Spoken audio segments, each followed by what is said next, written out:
Football is a national pastime in the United Kingdom, and it continues to become the most popular sport in the entire world, bringing family and friends close together, uniting the nation during the World Cup, and it's also a great way to celebrate your local team's success and spend time with your loved ones. But unfortunately, it doesn't always lead to a great story. During the 1980s, football hooligans were becoming a frequent fear. Whether or not it was always warranted is open for debate, but due to this, most football stadiums had high steel fencing, used to prevent fans from invading the pitch. And although this is a good idea in theory, it also means that if too many fans were in a certain section of the stadium, they would be unable to escape. Going through the 80s, as a football fan, you would be fairly badly treated by the police. They would assume that if you were going to an away game, that you had not gone there to watch your football team, you'd gone there to be a hooligan. They would assume that there was going to be hooliganism, and they would police you very, very strictly. The Hillsborough Stadium, situated in Sheffield, was built in 1899, and 82 years later, on April the 15th, 1981, it held the FA Cup semi-final between Tottenham and Wolverhampton. For whatever reason, during this game, hundreds more fans were let in than should have been permitted. Just 4 minutes into the match, Steve Archibald managed to score a goal, which naturally led to his team's supporters celebrating. However, that section of the stadium began to suffer, and the fans were slowly being crushed. Some leapt over perimeter fences and had to be assisted by police officers. Surprisingly, the game continued, and as it progressed and more goals went in, the more the spectators suffered. Ambulance workers are very often seen in the background carrying stretchers to fans to assist their injuries, as the game continued like nothing was going on. The match was allowed to be finished entirely. Throughout the game, 38 people suffered injuries, but no further action was done going forward to prevent similar incidents. Fans suffered broken arms, legs, and ribs. And though the police claimed it could have been a lot worse if they hadn't had acted as quickly as they did, the stadium staff refused to accept this, claiming, "Bollocks, no one would have been killed." Hillsborough had suffered fans being crushed for years, but the consequences were only considered minor, so no further action was done. They refused to reduce their fan capacity. They did, however, agree to change the layout of the stadium, dividing the terrace into 3 separate standing pens to restrict sideway movements. After this incident, Hillsborough wasn't allowed to host another FA Cup game for 6 years. In May 1985, the Bradford City Stadium suffered a fire, which raised concerns in regards to confining spectators to pens in case of an emergency. It was decided that all exit gates should be manned at all times and should easily be able to be opened from the inside. After this incident, Hillsborough divided their terrace into 5 pens, and a crush barrier near the access tunnel was removed in 1986 in order to try to help improve the flow of fans entering and exiting the central enclosure. In 1987, Hillsborough hosted the FA Cup quarter-finals between Sheffield Wednesday and Coventry City, which did take place without incident. However, the semi-finals between Coventry City and Leeds United, fans were so compressed they were unable to even raise or clap their own hands. Some of them even had to be pulled to safety from above, but there were no further injuries. In 1988, Hillsborough featured Liverpool taking on Nottingham Forest, and fans actually lodged a complaint in regards to being compressed at the game. The whole area was packed solid, to the point where it was impossible to move and where I and others around me felt considerable concern for personal safety. Unfortunately, all of these concerns would fall on deaf ears and would be completely ignored, until April the 15th, 1989.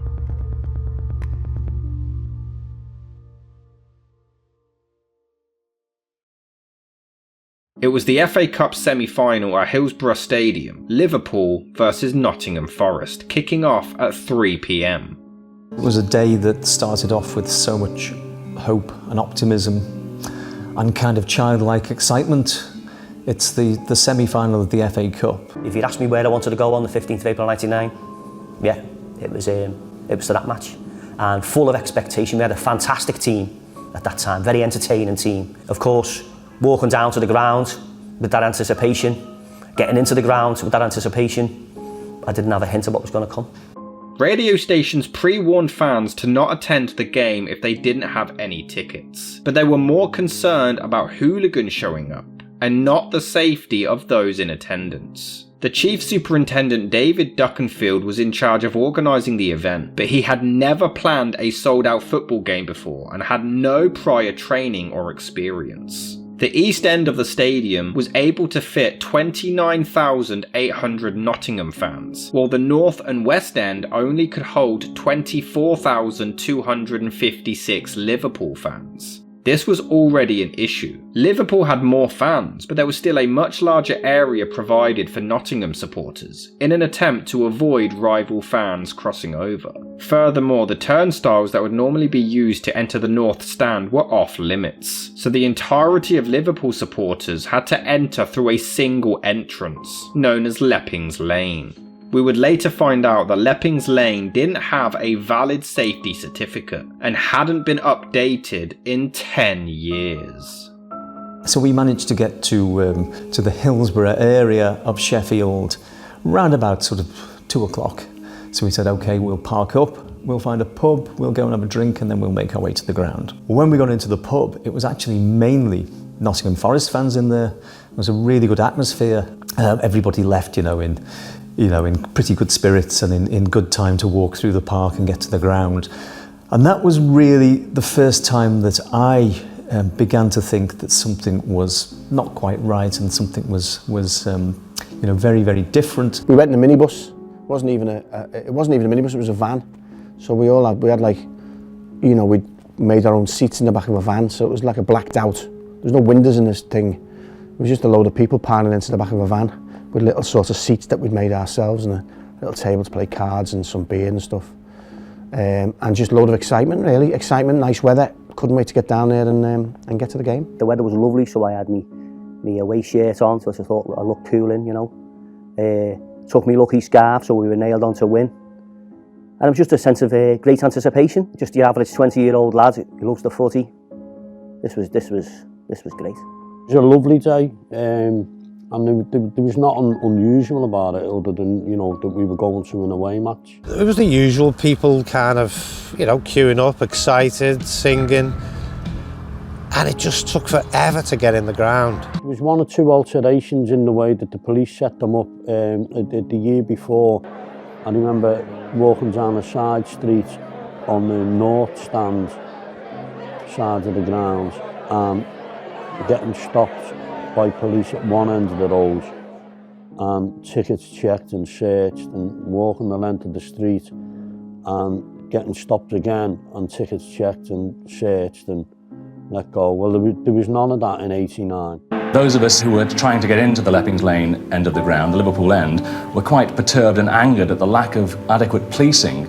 At 2:20 p.m, 350 Liverpool fans arrived at the stadium. Some nearby roadworks had delayed traffic, so the fans were desperate to get inside. For the next 20 minutes they began to pile up outside Leppings Lane, to the point a young boy even had to be lifted clear from the crowd for his own safety. But there was still no alarm raised.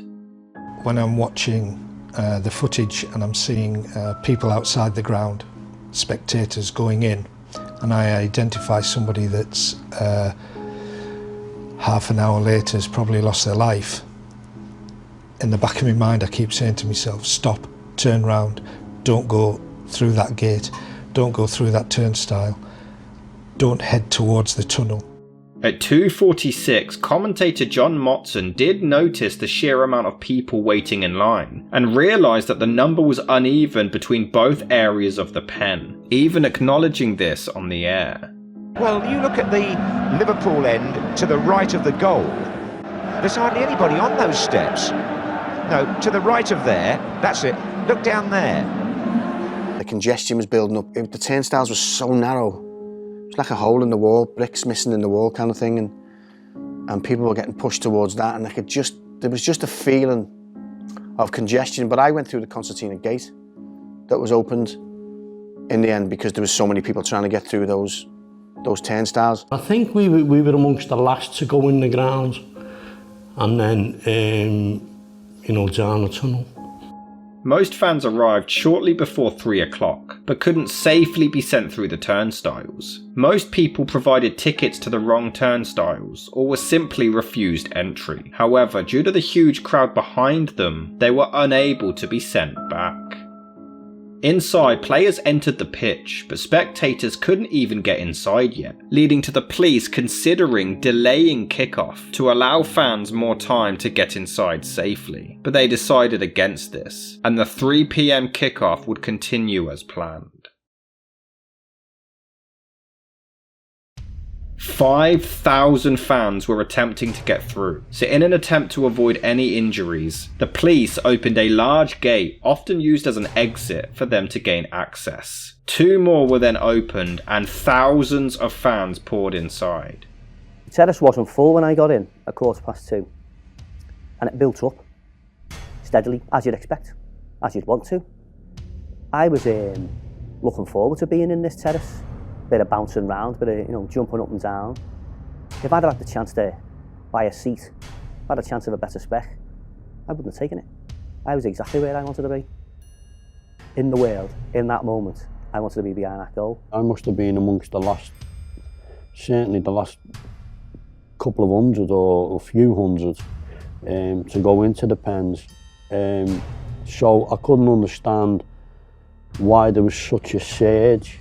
And when I realised that there was such a slope in the tunnel, that's what produced the surge. All of a sudden, before I knew it, I was walking through a very large gate, which I found out later had been opened to allow the supporters in. As soon as I walked through that gate, all I could see was a tunnel straight ahead of me. There was no stewards telling us to go any other way, so I walked directly there. And within 30, 40 seconds, I had a backlog of people behind me. I was lifted off my feet in the tunnel, and people were screaming and using a lot of expletives because it was probably the most uncomfortable position I've ever been in at a football ground.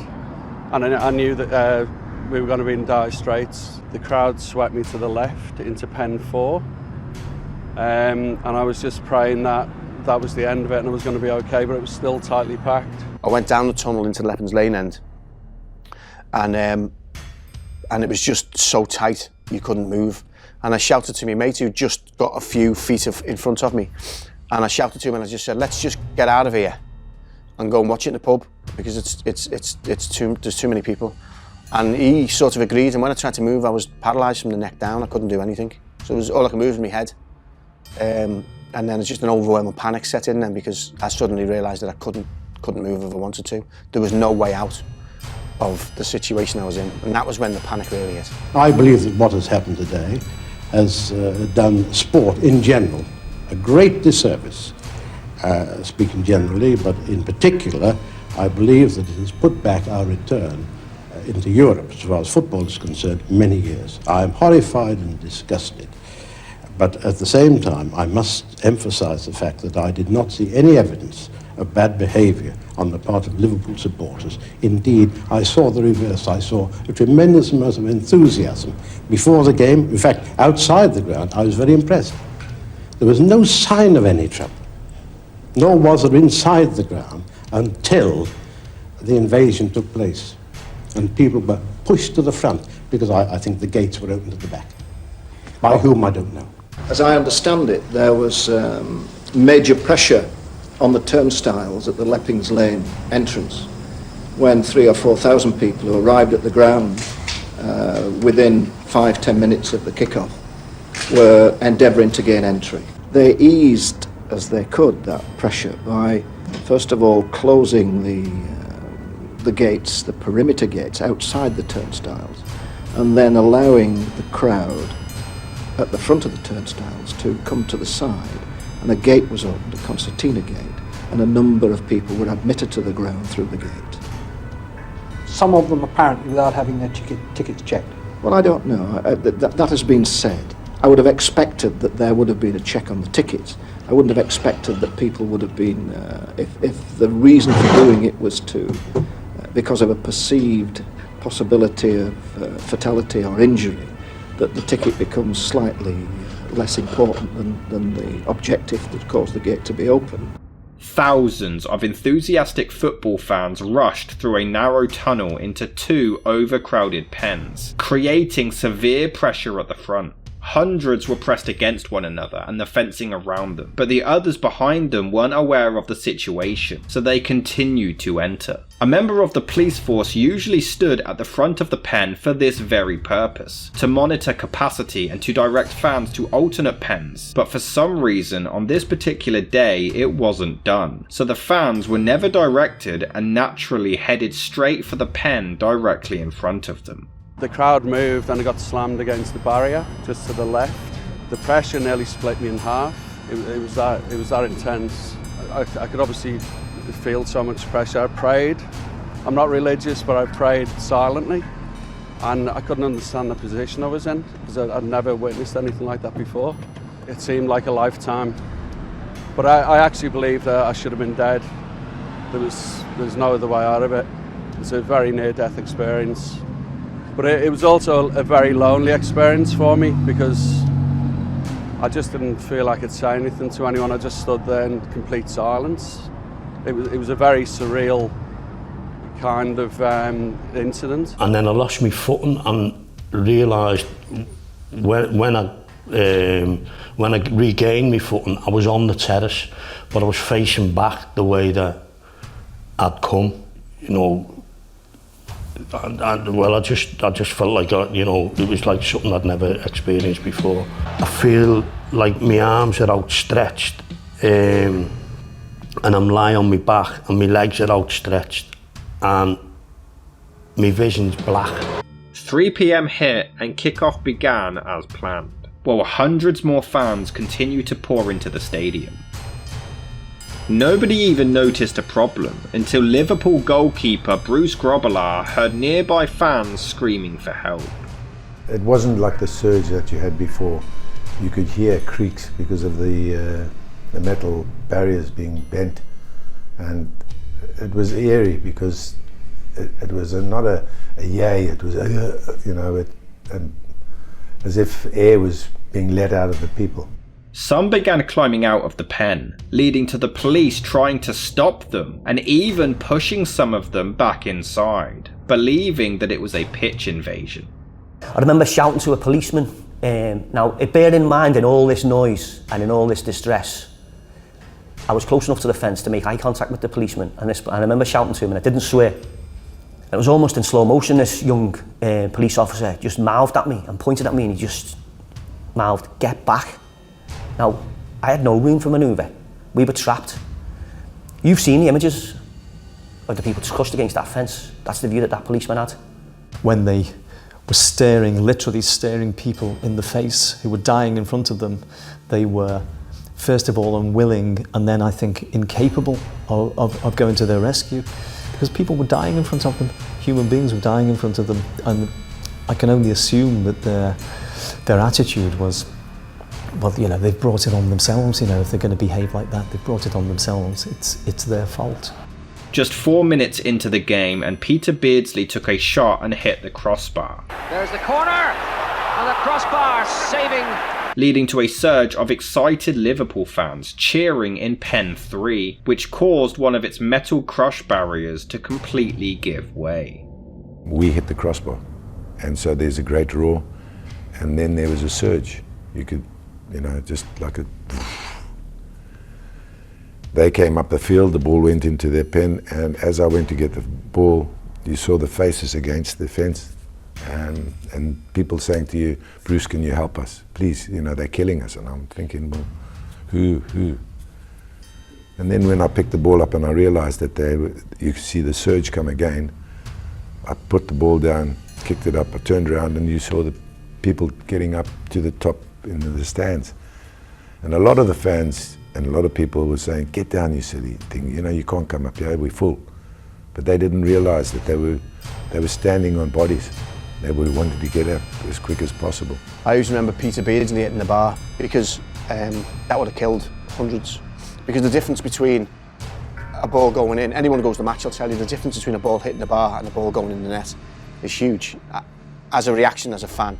So if Peter Beardsley had scored that day, then I probably wouldn't be here now. And hundreds, in my opinion, hundreds wouldn't. When I went back again, the same person that I saw, still with the face against the mesh, it was like indented into their faces. I asked the person near the gate, please open the gate. And they said, well, I can't, the steward has got the key. And I said, can't you see that they need help? The crowd were becoming distressed. We were shouting at the police officers down the front of us to open the gates, let people out. People trying to get over the fence and getting pushed back in. And people banging on the fence and screaming at the coppers and what have you. And looking around me, you can see people's faces changing, you know, and I was scared. So it just became really a matter of second by second. I didn't realise how bad it was going to be. It was just about trying to survive. There was people behind me, bent over, leaning over the barriers that we'd, you know, got underneath, screaming for help. I specifically remember one fella just shouting, please, please, he's just shouting that. I gave up wasting my breath on shouting for help because they just weren't responding. In fact, they were making matters worse because people were literally getting pushed back in the pens.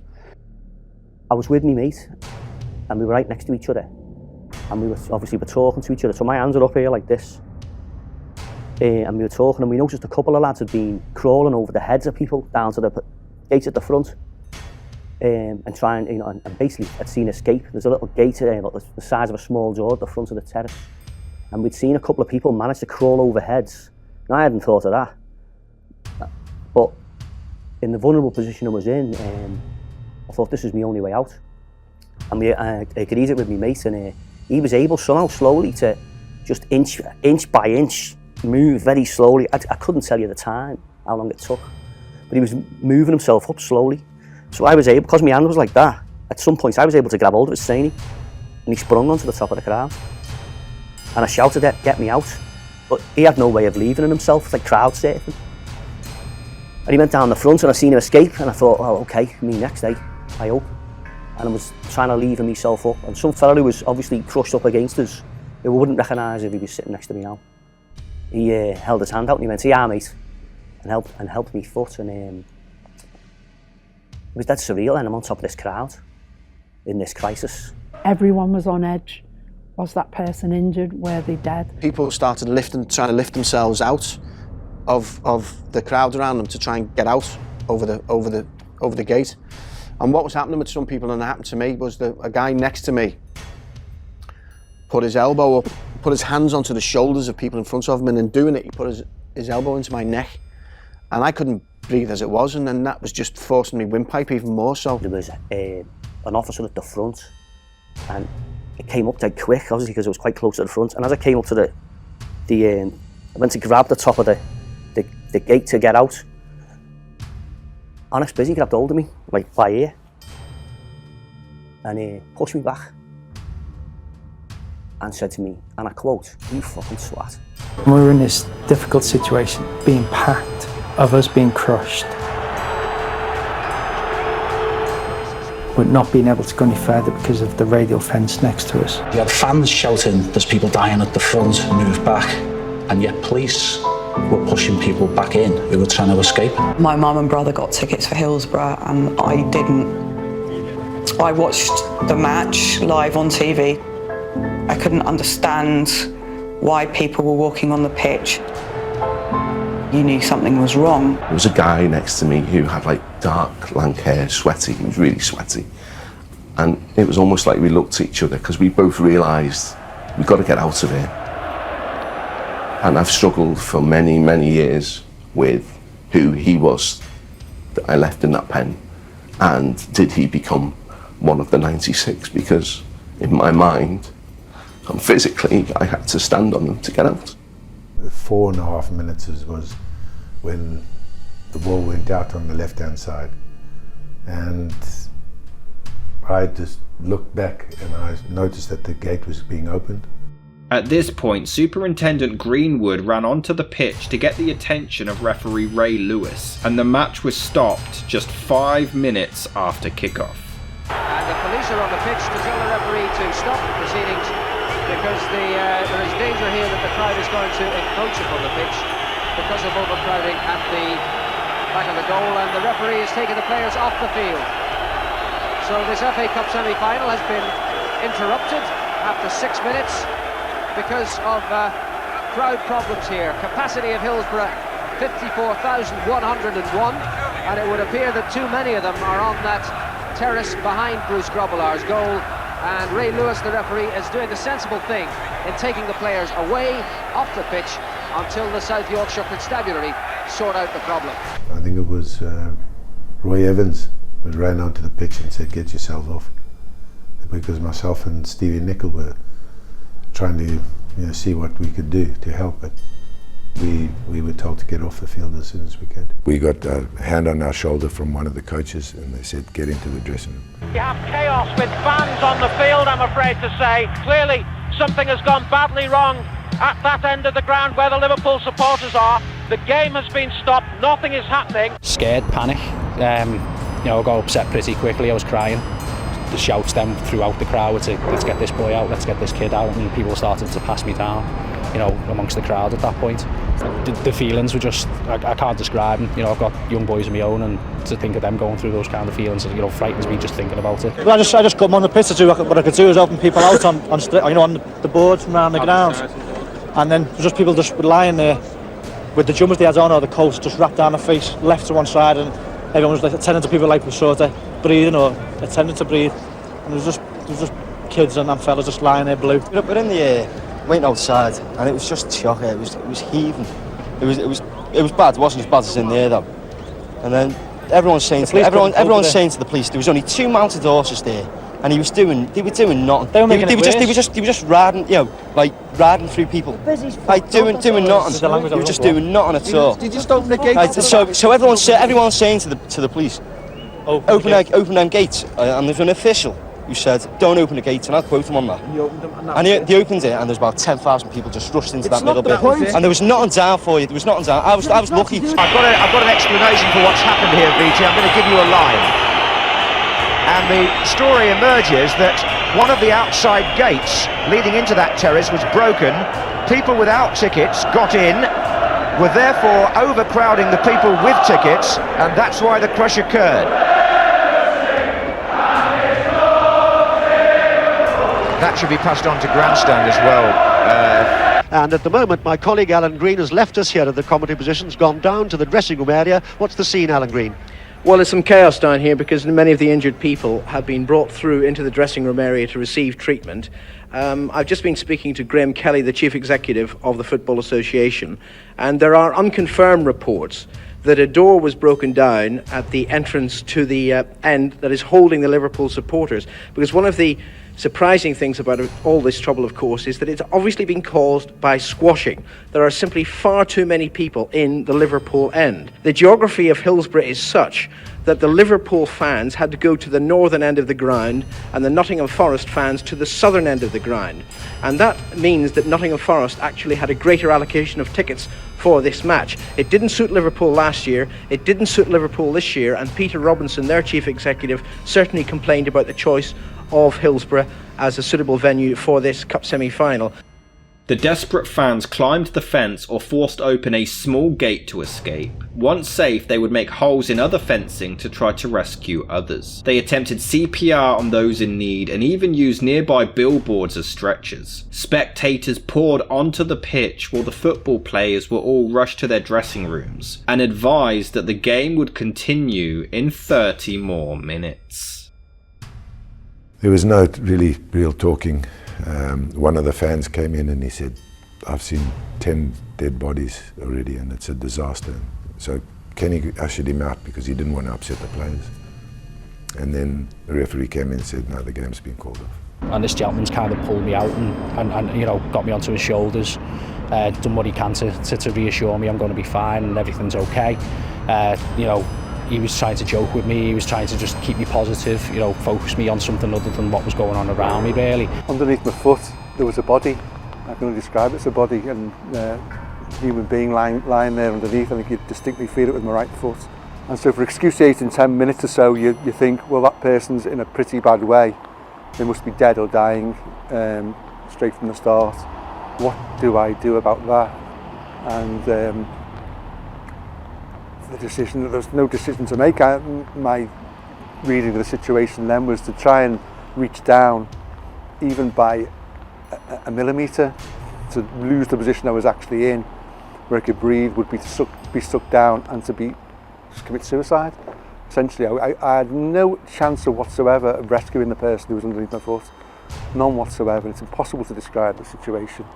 And I chose to stay alive and not make a gesture, which maybe I should have done. Hillsborough is without doubt the most traumatic time of my life. The darkest day ever. It was hell on earth, basically. The day turned upside down quite quickly. The last conscious thought I had was, what about Tina and the baby? And I looked back at the crush in the Leppings Lane and watched myself being crushed by a perfect circle of people, and I was in the middle.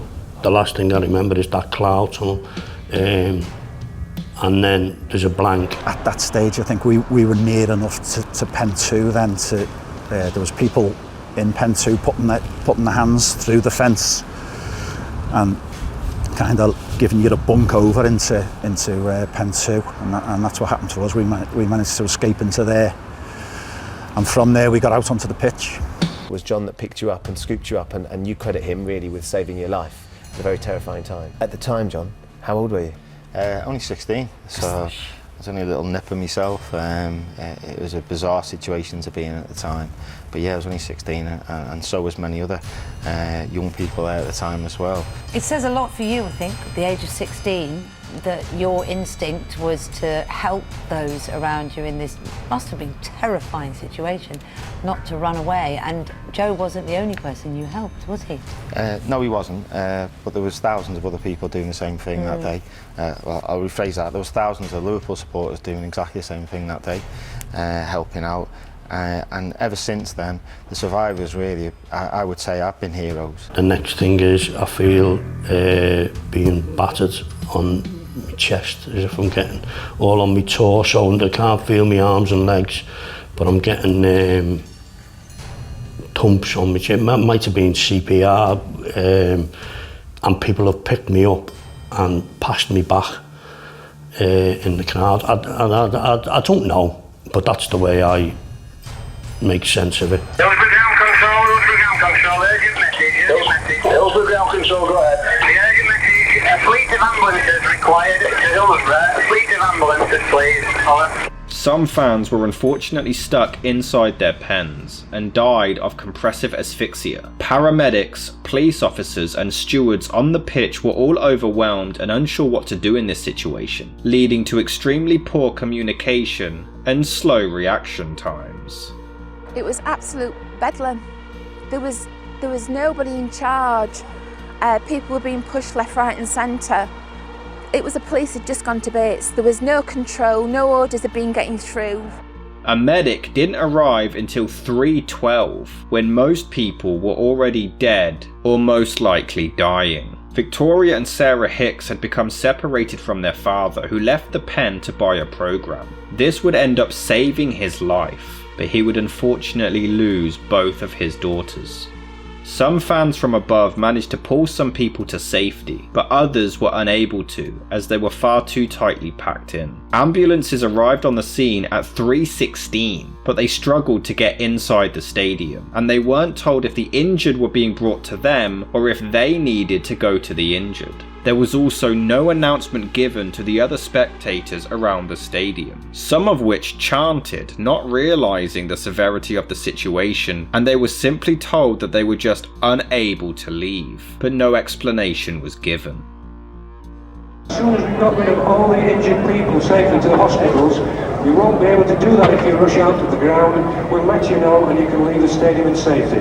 Not an announcement whether the game was going to be continued, but some kind of conversation with the crowd, because there could have been further nastiness, really, at the other end, because the Nottingham Forest supporters there, like us when it started, had no idea of the severity of the problem. And they were doing their chants, innocently, really, thinking that things were normal.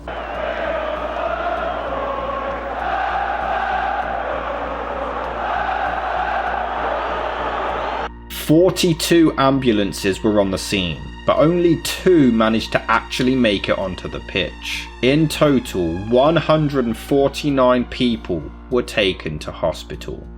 Sadly, 94 people passed away that day, while 766 were injured. The people who lost their lives ranged between 10 years old to 67, either dying in the stadium or on their way to or inside the hospital.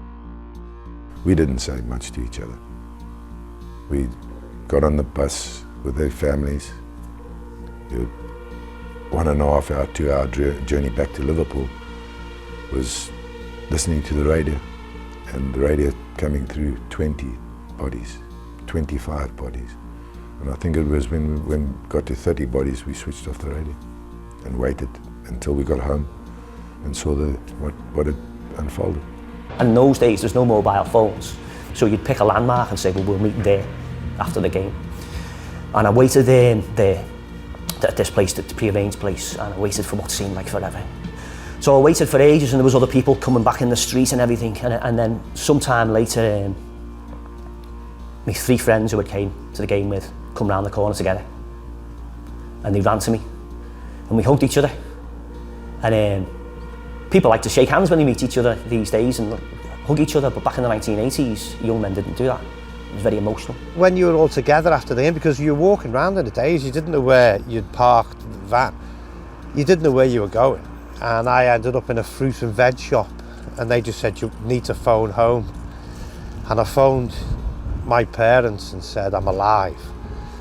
And they were saying, oh, it's going up from 30 to 40 to 50, to just the death toll. So I went to bed and I cried myself to sleep. And then my mum woke me up in the morning, and my mate who got a ticket for, who lived in our street, who the wives were worrying about, he'd been killed. I couldn't believe it. I just couldn't believe it. On April the 19th, 14-year-old Lee Nichol died after his family decided to take him off life support, bringing the death toll to 95. In March 1993, 22-year-old Tony Bland had been in a persistent vegetative state ever since, and relied solely on artificial feeding and hydration, but he was eventually taken off this, as he showed no signs of improvement, making it 96 dead. John Paul Gilhooly was the youngest victim that died that day, at the age of just 10. He was the cousin of 8-year-old Stephen Gerrard, who would later grow up to become Liverpool captain.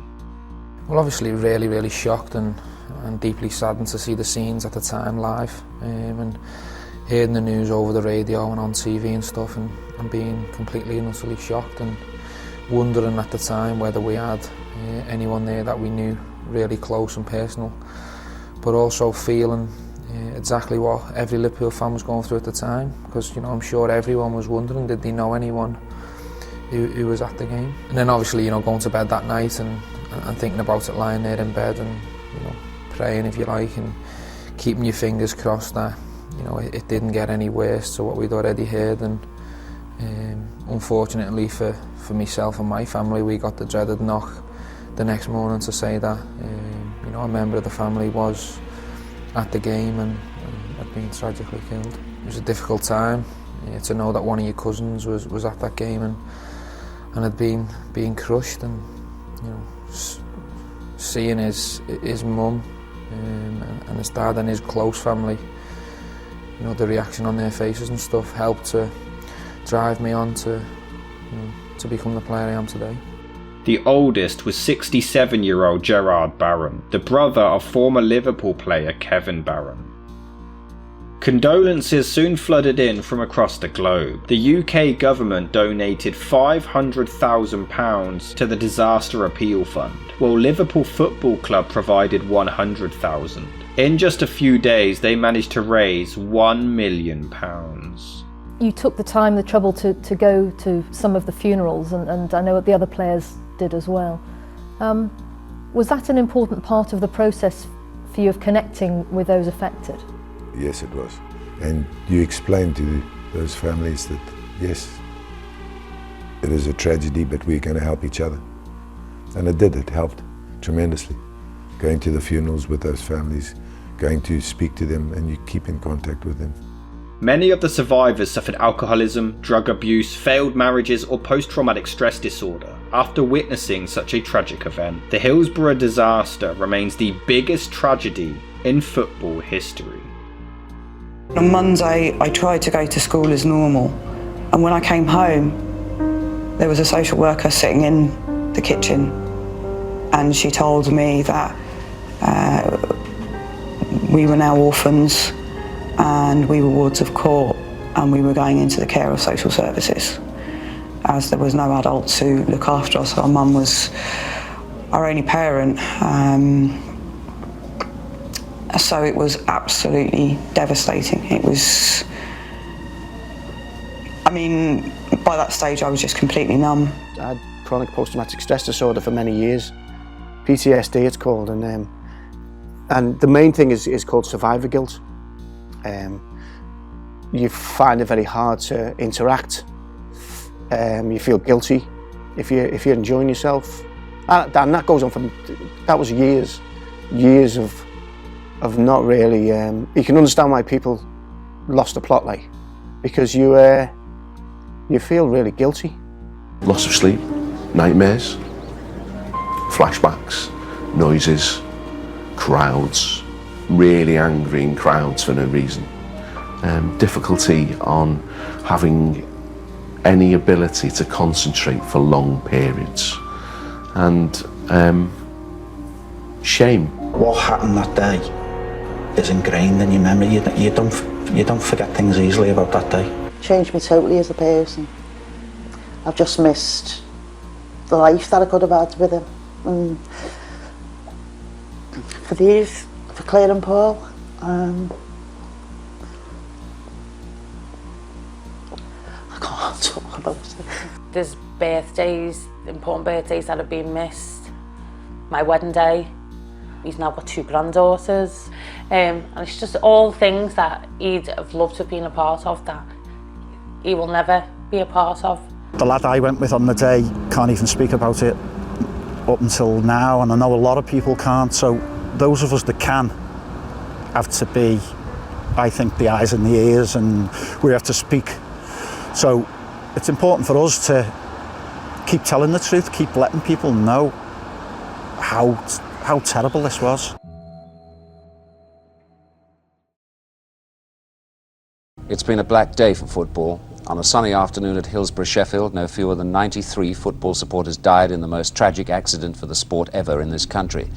Inquests very quickly opened up, but were soon adjourned. However, they did resume on November the 19th. But David Duckenfield initially claimed that unruly Liverpool fans forced open the gate to get access into the already overcrowded pen, which spread the blame to the supporters themselves. This led to the local newspaper The Sun sharing articles claiming that the football fans were drunk, disorderly, assaulted police officers and their horses, robbed the dead, and even sexually assaulted people, all of which was proven to have not happened. There was also a theory that Liverpool fans snuck in without tickets or with forged tickets, but again, there's been no evidence to prove that this was the case. Due to this treatment, the city of Liverpool to this day continue to boycott the newspaper.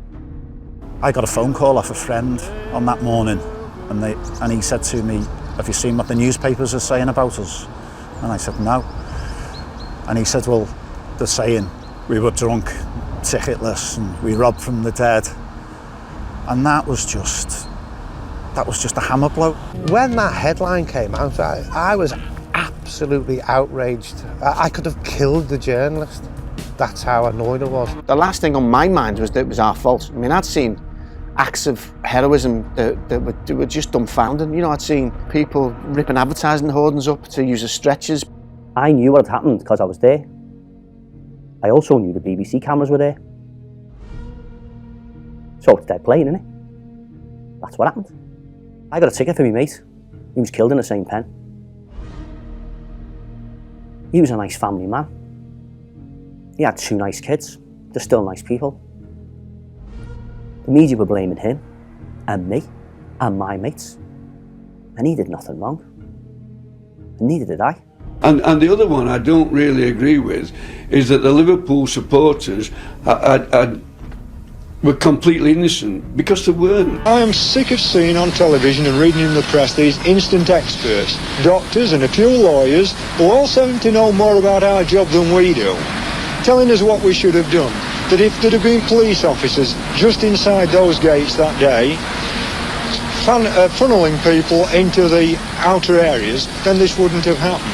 And I'm saying to you that if police officers had been in there, when this mob surged through, the police officers would have been trampled to death underneath it. You just can't handle them. And the vast majority of that lot had been drinking, the ones that were arriving late, and they will not be told where to go. They won't do anything you try to do. And what can you do? So are you saying the fans are to blame then? The police certainly aren't to blame.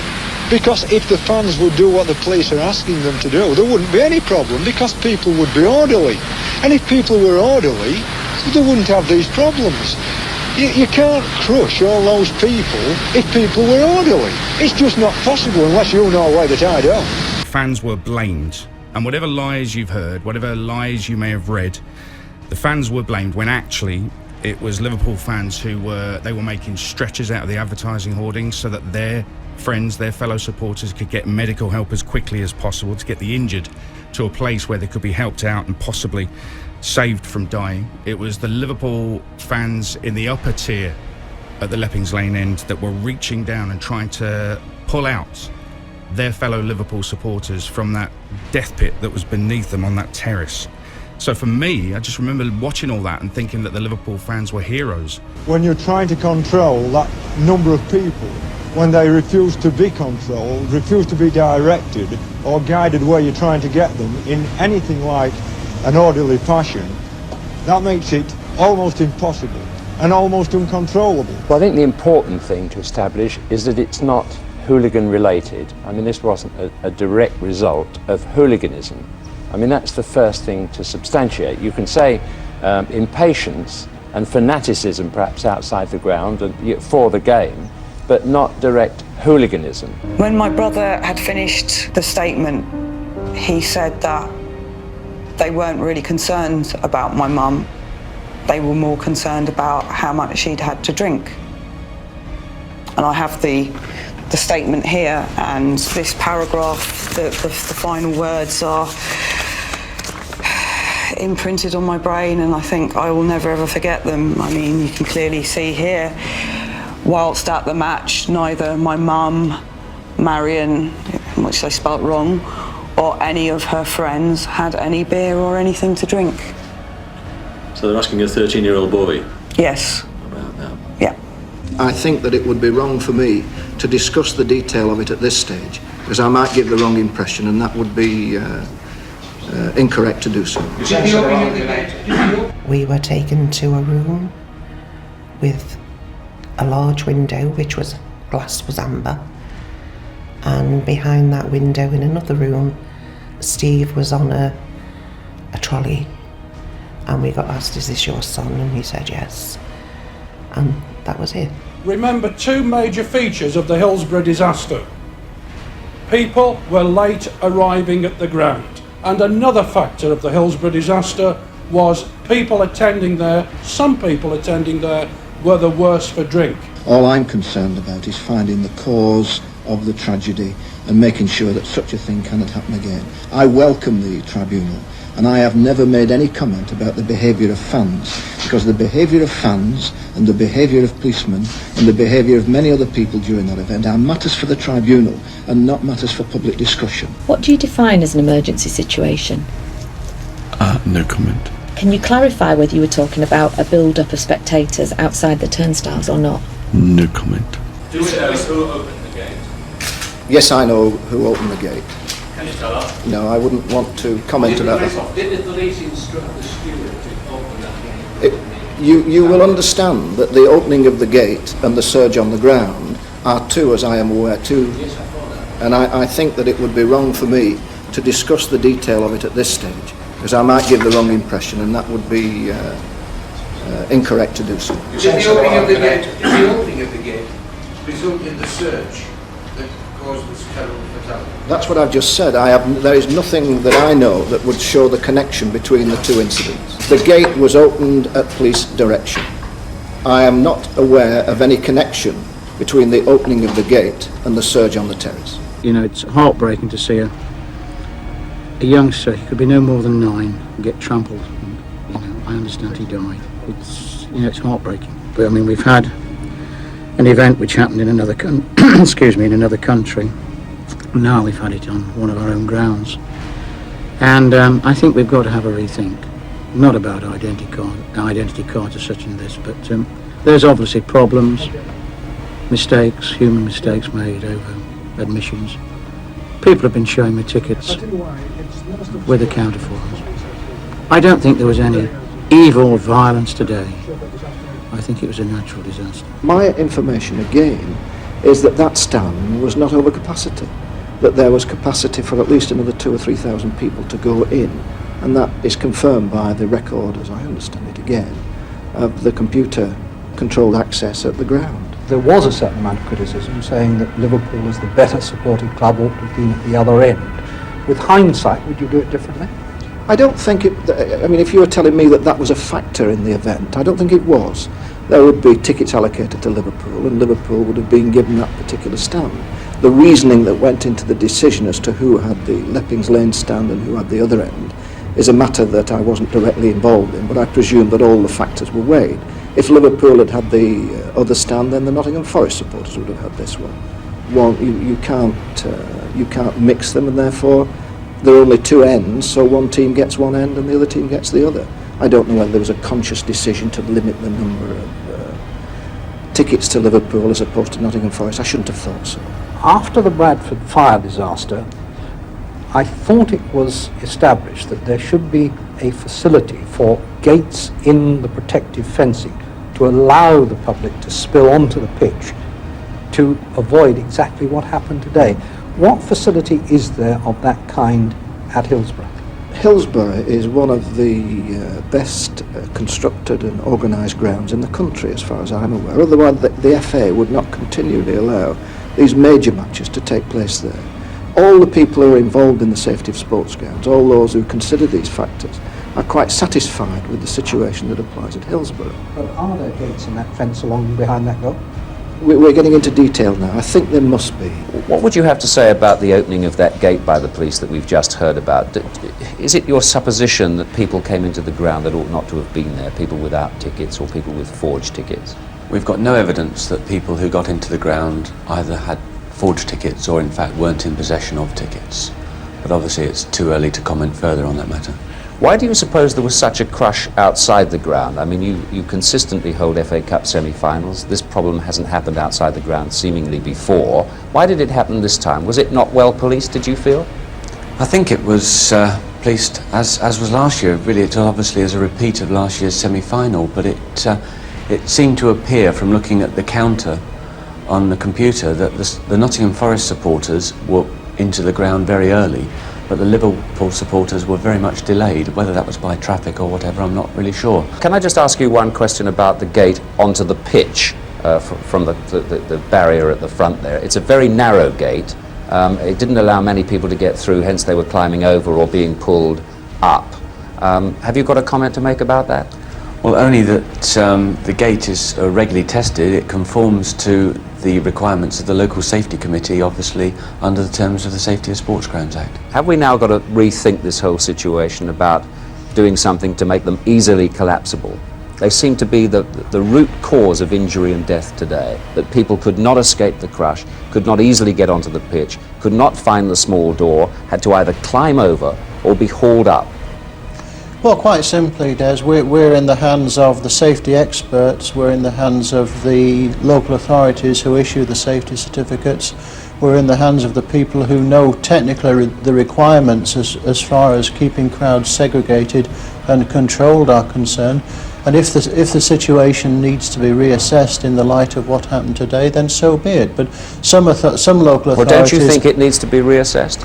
Well, I don't know. Some local authorities insist upon perimeter fencing. Our hearts and minds go out to all the families and friends of the dead and the injured. It's an appalling tragedy. Of course, at such an early stage, there's a great deal of detail to be considered. The best thing we can do for the memory of those who've died today is to change the face of our soccer stadia in this country and build a monument to them that's decent and clean and where that kind of thing can't happen.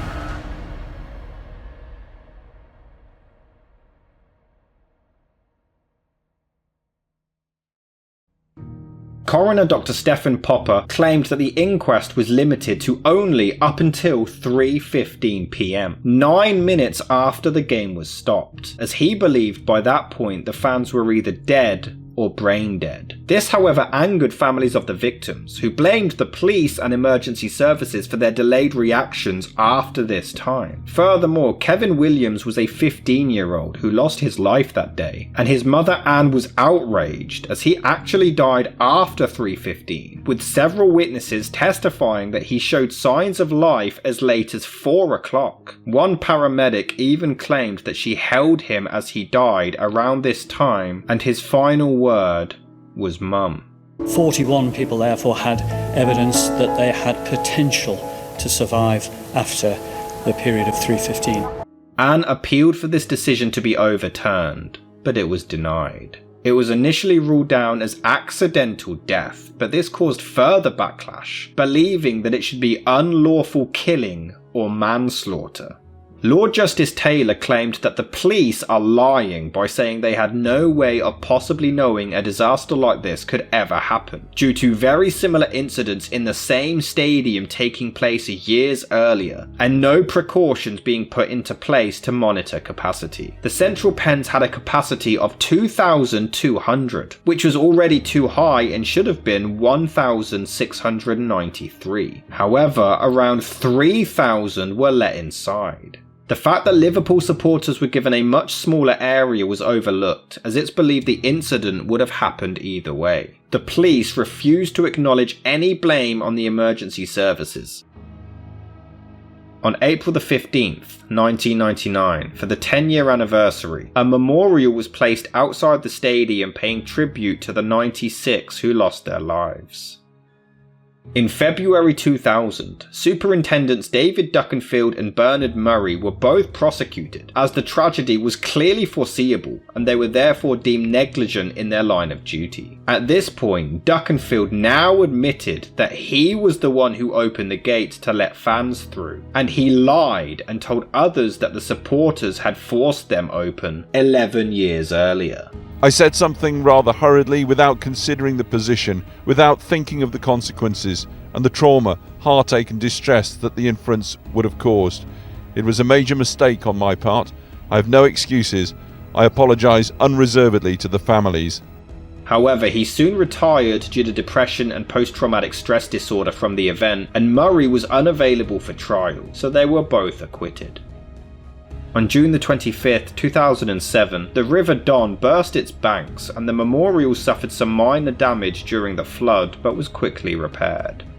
Stephen Whittle was due to be at the game that day, but he actually sold his ticket to a friend who would die in the tragedy. Stephen always suffered tremendous guilt for this, and he ended up taking his own life in February 2011. In 2015, Duckenfield did admit that his actions directly caused the deaths of 96 people. Do you agree with the following? That you failed to recognise that there was a need to close that tunnel? I did fail to recognise that, sir, yes. And therefore failed to take steps to achieve that? I did, sir. And that failure was the direct cause of the deaths of 96 persons in the Hillsborough tragedy? Yes, sir. There is sufficient evidence to charge former Chief Superintendent David Duckenfield with the manslaughter by gross negligence of 95 men, women and children. We are unable to charge the manslaughter of Anthony Bland, the 96th casualty, who died almost 4 years later. This is due to time limitations imposed by the law as it applied at the time. Former Chief Constable Norman Betterson is charged with 4 offences of misconduct in public office. This relates to alleged lies he told about his involvement in the aftermath of Hillsborough and the culpability of fans. Graham Henry McCrell is charged with 2 offences of contravening a term or condition of a safety certificate contrary to the Safety of Sports Grounds Act 1975. He is additionally charged with 1 offence of failing to take reasonable care for the health and safety of other persons who may have been affected by his acts or omissions at work under the Health and Safety at Work Act 1974. Peter Metcalfe is charged with doing acts with intent to pervert the course of public justice relating to material changes made to witness statements. Former Chief Superintendent Donald Denton and former Detective Chief Inspector Alan Foster are charged with the same offence for their involvement in changes made to witness statements. People outside the pubs were in good humour. They were mixed, group of supporters, etc.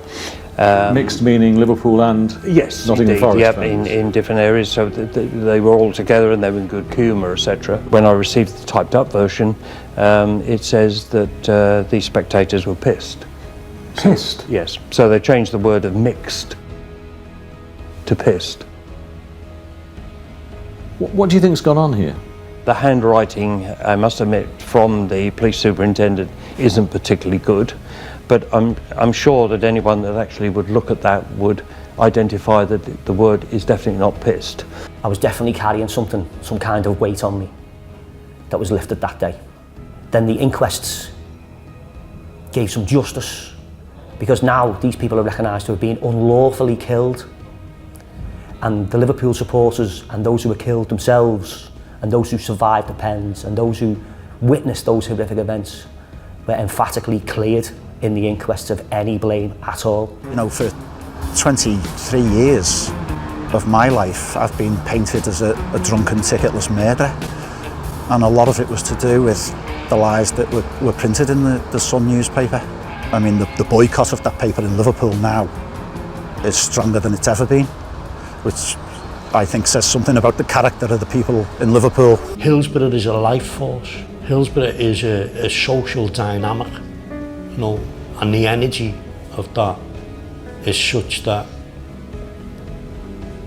because of my place in it, you've got to keep moving on it, you know. Yeah, and that's what I needed to do in the pens. I often reflect the thing back and so what did that mean in the pens, you know. That's that thing, got to keep moving. We know, as Liverpool supporters, that we weren't to blame. So, if they say, OK, you weren't to blame, because they have said that already, it doesn't really make me feel any better, really. It happened, and it was the fault of the authorities, but we're not allowed to say that. There won't be a day when the flame goes out and the fight disappears. If there's still a battle to be won, then we'll be here together fighting it. That's the message. Liverpool is a bit of a militant city, a socialist city, and they don't like being told what to do. Liverpool's a one-off, and yeah, they did pick on the wrong city. You were willing to blame the fans to some significant degree. What I would say is that police officer evidence that was gathered at the time did attach some blame to fan behaviour in the build-up to the crush that happened outside the Levins Lane end. What became crystal clear during Taylor, and I was there for every day of it, I listened to 174 witnesses, what became crystal clear is that that had nothing to do with the disaster and the 96 deaths that occurred. Why do you persist, whenever you talk about it, in mentioning the fact that the fans turned up late, some of them were drunk? You've actually done it again in the book, haven't you? You just can't resist. You cannot resist saying it's nothing to do with the fans, who, by the way, did some of them turn up late and some of them were drunk. You just can't stop yourself doing it. I do it in 2 paragraphs in a 355-page book. Do you know how offensive that is to the families? That it's as though you can't let go of that particular fact. But these are facts that I believe shouldn't be concealed. Were they relevant? They weren't relevant No, to so the why disaster. mention it? Why mention because it then? my precursor sentence, if you were fair to me, my precursor sentence in the book is, I only mention it here to show the source of the hurt that has been felt for such a long time that the police always blamed the fans for the disaster. And I said where that source of information came from. I say very clearly, and I've always said very clearly, there was no hooliganism in play at Hillsborough on the fateful afternoon. There was none. Why did you show hooliganism in a video to MPs? The context for the video is, how did we ever, in the 1980s, end up with caging football fans in? And that's very odd that you put it there, because you know a couple of Tory MPs were going to denounce the Taylor inquest. You were writing to your boss saying, well, they're ready to denounce, they can't wait because it's all been delayed. It doesn't quite say that. But it's pretty well that. Sorry, it's pretty well that. No. And clearly your goal is to try and persuade these guys there's a completely different narrative, which is the fact. Quite the reverse. The video, which I'd provided to the IPCC, actually speaks for itself.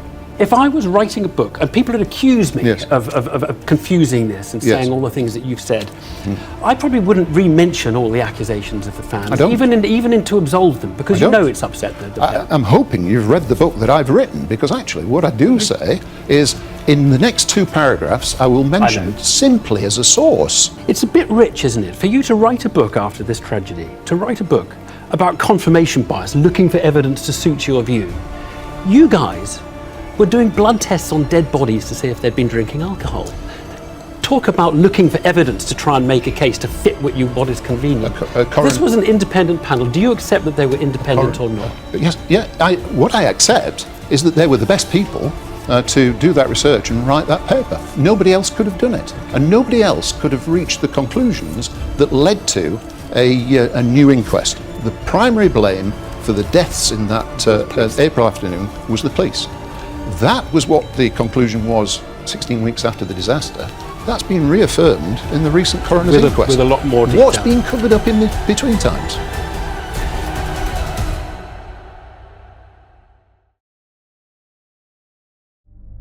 Unfortunately, on November the 28th, 2019, Duckenfield was found not guilty, and on May the 21st, 2021, Denton, Foster and solicitor Peter Metcalfe were also found not guilty, and justice would never be met.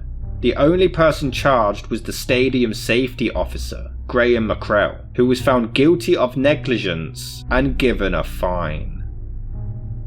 Former Chief Superintendent David Duckenfield, now 74, had denied the gross negligence manslaughter of 95 Liverpool fans in the 1989 disaster. The prosecution said David Duckenfield was ultimately responsible for Hillsborough. The defence said he was unfairly singled out for blame. We were just very disappointed. We were frustrated because we felt the Crown Prosecution Service had an open goal. Deep down, it just happened and it was horrible. But there is no, we don't get a big gold pot at the end of it. You don't get anything. You just get a little bit of peace of mind. And you carry on, but I'll take it to the grave with me.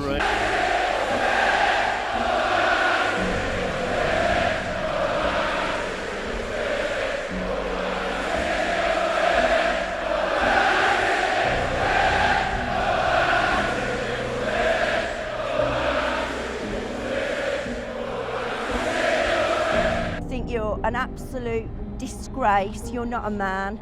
You're a liar. You're manipulative.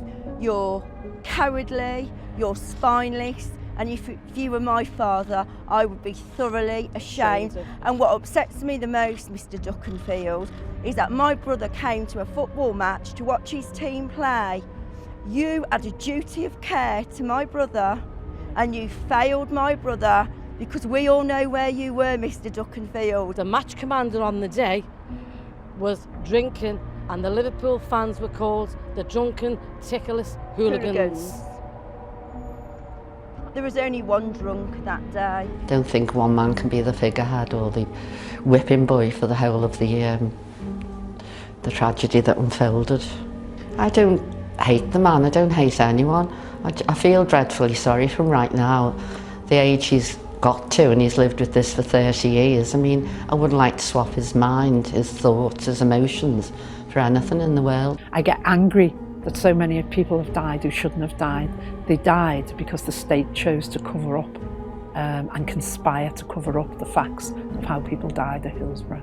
Hillsborough survivors will always be the forgotten victims of Hillsborough, and they need to stand together and never let anyone, survivors included, siphon off and create a small hierarchy of acceptable survivors. They need to be down there on the ground, because that's how we got things done. We've got the 30th anniversary coming up, as we all know, in 2 weeks' time, which is very difficult anyway. And no matter what the outcome, or what the outcome would have been, or might be in the future, we are still the losers, and we will always be the losers. We've been on a long journey for the past 30 years, and we are a bit disappointed about today, but we're glad that it has been a hung jury, and we may get a retrial. That's so morally wrong within this country. That's a disgrace to this nation. When 96 people, they say 95, we say 96, were unlawfully killed, and yet not one person is accountable. The question I'd like to ask all of you, and people within a system, then who put the 96 in their graves? Policing is apologising and recognising that policing was the primary cause of the disaster, the Hillsborough disaster, tragedy. But policing is also apologising for the now nearly 34 years that the families have had to wait to have their questions answered, to have justice, to have some form of closure about what happened on that awful day. Fans for 3 decades to see this day when Mr. Duckenfield will be brought before a criminal court. What's just happened in there is just outrageous. The defence played... Sorry, I'm getting all mixed up. The prosecution. How on earth do you move on from this moment? I don't know what I'm going to do, because there's no closure, because it's not the truth.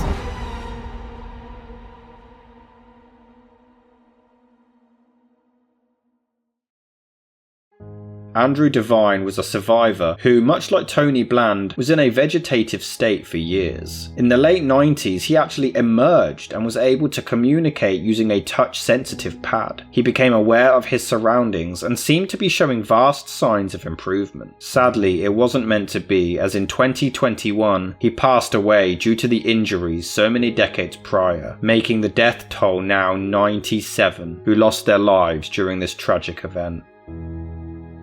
After the disaster, the stadium converted to an all-seated accommodation. The fences were replaced with low safety barricades, allowing incursion onto the pitch in the case of an emergency. With its new improvements, Hillsborough did continue to host football games during the 90s and to this day, and with its new architectural improvements, no further incident has taken place.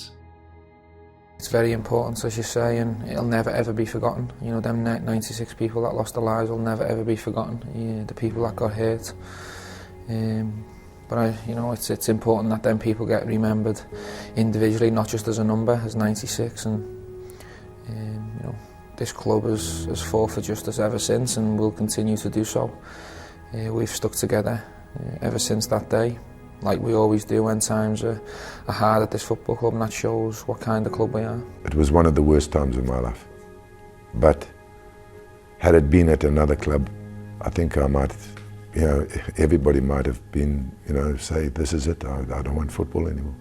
But because it was Liverpool Football Club and what we did and how we got round it was was fitting because Liverpool is a city of family. They pay their respects every year, like all the players and staff do. We go there every year to the memorial service, and thousands of people turn out still to this day, so it goes to show that the Liverpool supporters will never forget about it, or the players. We will always remember the 96 people that lost their lives. There's a bunch of fans that will always let the world know what happened. Those fans will make sure that the 96 will never be forgotten, and they won't. The number 96 is really, it's something that will be with us for the rest of our lives. 97 people lost their lives on that afternoon in 1989, but we never forget them. The cause of it and why the issues were ignored leading up to it is something we can merely question and continue seeking answers.